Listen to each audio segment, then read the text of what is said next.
Welcome back to another episode of Rock Boys Football. The future, I think, is really, really bright for Jedd Fisch and the Washington Huskies. Friday night, taking care of business at home against the UCLA team that has been really hot over the last couple of weeks. And I think if I were to have two big takeaways, maybe three big takeaways from that win for the Washington Huskies, I think I would start with you did the small things right. The Washington fans that have been rocking with the fellas going back to earlier in the season, this was a Washington offense that was moving the football routinely on defenses, but couldn't score in the red zone, couldn't operate in the red zone. You score 4 touchdowns, you only kick one field goal, you made that field goal. That's what happens. I don't even think Washington played their best football game on Friday night, but when you operate in the most important situations, that's what matters most. And I think secondly, Demond Williams, this kid, and we kind of knew it when Jedd Fisch came over and Demond Williams followed him over from Arizona. We knew this kid was a perfect fit for the Jedd Fisch offense. I think we certainly saw that on Friday night. I mean, he came in for Will Rogers, who was struggling to start that third quarter. You look at three drives that Demond Williams had late in that football game. 11 plays, kicked a field goal, 8 plays, 74 yards, scored a touchdown, 4 plays, 23 yards, scored a touchdown, scored points on every single possession that he had in that football game. And I think finally, shout out to this Washington staff in terms of their transfer portal evaluations. This was not an ideal situation for Jedd Fisch, right? When he came over from Arizona, like it was really late in the transfer portal process. He did not have a ton of options to go kind of refill some cracks in this roster in the transfer portal, but I thought he did a really good job. And you look at a lot of the players that are making impact plays for Washington, it's a lot of guys that this staff evaluated and grabbed in the transfer portal, which I think should give Washington fans a lot of confidence. Where, what about this offseason when Jedd Fisch has the full market to use to go get players in the transfer portal? Do you think that he's going to do a pretty good job? Because the evaluation of some of these guys from the FCS level and, some of the late transfer portal additions that this team made were pretty damn good. And so those are my three takeaways. Want to get into, kind of some other takeaways from this football game now before we get into it. As always, shout out to the Washington fans. It's been really fun talking this program, going back to when Jedd Fisch took this job, when Jedd Fisch started building this program up. The amount of support y'all have shown for the last 12 months, it means the absolute world. If you guys do enjoy the content, consider subscribing to the channel. Much more importantly, would love to hear from the Washington fans in terms of how we're feeling about this program moving forward going into 2025, because I think you are starting to see the foundation kind of build up for Washington. Now, without further ado, let's get into this one. Again, I think it starts with execution. This is by far the most frustrating aspect of this Washington team has been it's a good football team that is not showing it on their record because they haven't really operated when it's most important to operate well in the red zone. You can have a really good offense. This is an offense that's top 30 in the country in yards per play, but it's outside of the top 100 in points per game because they're moving the football.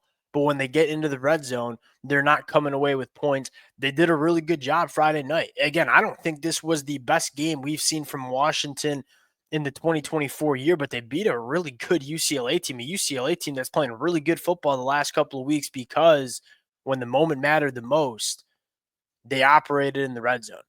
Now, you look at Demond Williams and the fit in this Jedd Fisch offense, I don't think it gets better. Like, what do we say about the Jedd Fisch offense? We want to attack defenses in a variety of different ways, but I think most importantly, we want to get the football out quick to our playmakers and let them operate out of after the catch.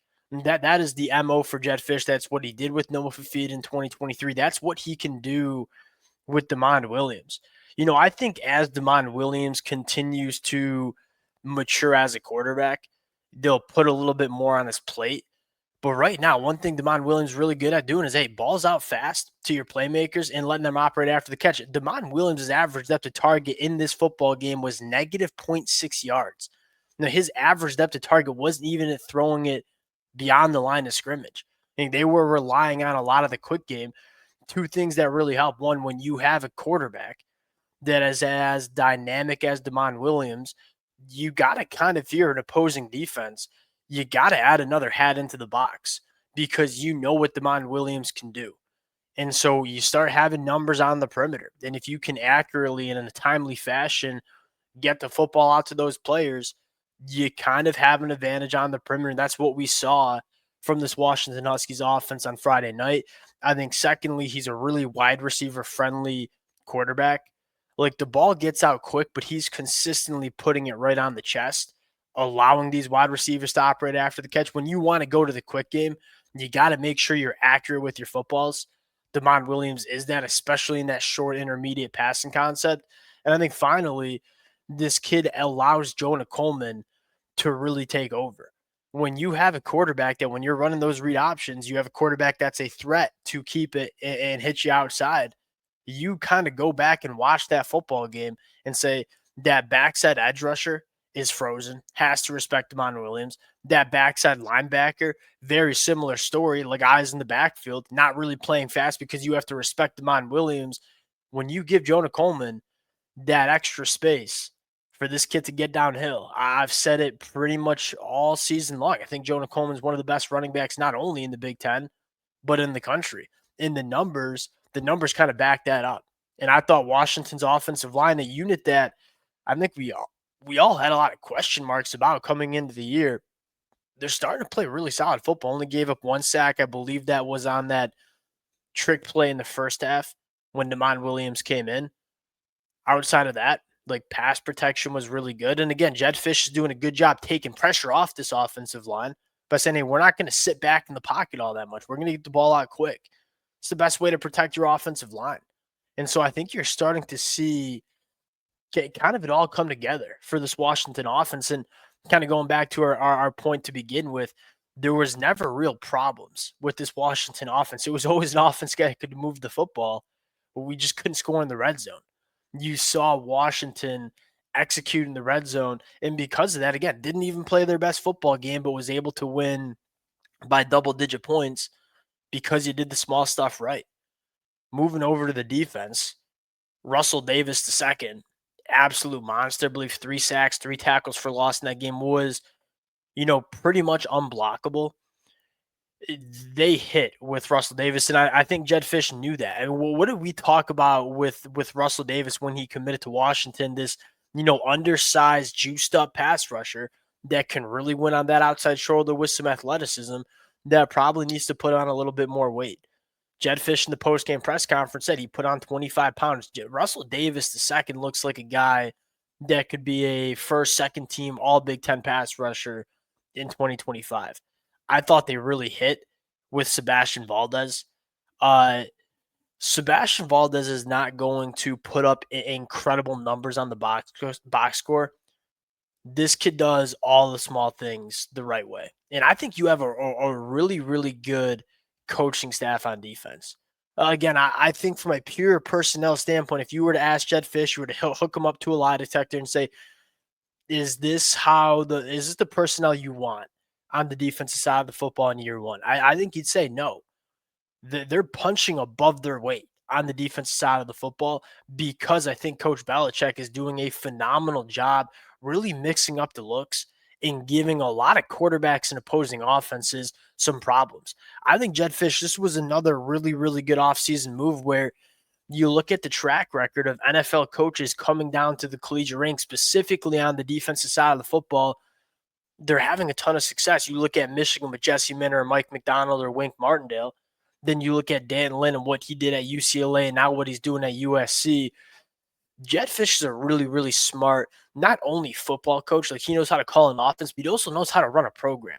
You don't win 10 plus games at Arizona if you don't know how to do that. I think Jedd Fisch took a look at some of the trends that you're seeing in college football and said, one of those trends is defensive coaches from the NFL are coming to the college ranks and having a lot of success. Coach Belichick seems to be one of those guys. Because again, I think it's a solid defense with some solid talent, some really good linebacker play, but I wouldn't say it's elite. I think there's still work to do in the front seven. But this defense is punching above their weight because they got a really damn good coaching staff surrounding Jedd Fisch. And so again, we knew, and I'm a Michigan fan. Many of y'all know that. The Washington fans that have been rocking with the boys for the last 12 months, we had that showdown in the national championship. I think both Michigan and Washington fans knew that I wouldn't say it was going to be a full rebuild, but it was going to be a year where you kind of had to reload. You probably weren't going to be able to run it back to the national championship. The difference between Washington and Michigan, Washington is showing that they're kind of building a foundation, and I think they're going in the right direction. And the process with Jedd Fisch coming in, it's clearly working. And if I'm a Washington fan, I'm looking forward to the 2024 season and saying there's a chance we take a big step because I think you got a lot of the right things in place. I think you got a really dynamic quarterback that's going to be in Washington for the next couple of years in Demond Williams. That's an absolute dude. I think you have a quarterback coach and really just a head coach in general, and Jedd Fisch, that we trust designing this offense. And I think you crushed the defensive staff hires. And so I think the foundation in terms of what you want to see in this program, it's all there. Now you got to go to the transfer portal and on the recruiting trail and get, the national championship caliber players. And if you can do that, there's no doubt in my mind you continue to see this Washington program, kind of build back up. And I think one of the things that you really like about Washington is they're recruiting the high school ranks much better than Kalen DeBoer did. I think Kalen DeBoer, you would have seen the same growing pains with Kalen DeBoer and Jedd Fisch. Like we kind of knew this roster after last year was not going to be a college football playoff national championship roster. Jedd Fisch and what he's doing on the recruiting trail is kind of working towards every single year we're going to have a roster like this. And I think that's probably what excites me the most if I'm a Washington fan. I don't necessarily know if Washington achieved all their goals that they wanted to in 2024. I think this football team was probably a better football team than what the record is going to say. But at the end of the day, I think you've seen a lot of good things from Washington. And I think you're going in the right direction, most notably with the quarterback, Demond Williams. We'll sign out there. Appreciate you. I have to come back and rewatch it Saturday morning because I'll be quite honest with y'all. I had one eye on the Washington UCLA game. I also had another eyeball on the Jake Paul Mike Tyson fight. My Netflix was buffering, so I kind of got more dialed in on the Washington UCLA game, but I wanted to watch it back again just in case I missed anything. Appreciate you guys rocking with it. If y'all do enjoy the content, consider subscribing to the channel. Appreciate you guys, and we'll talk to y'all later. Peace.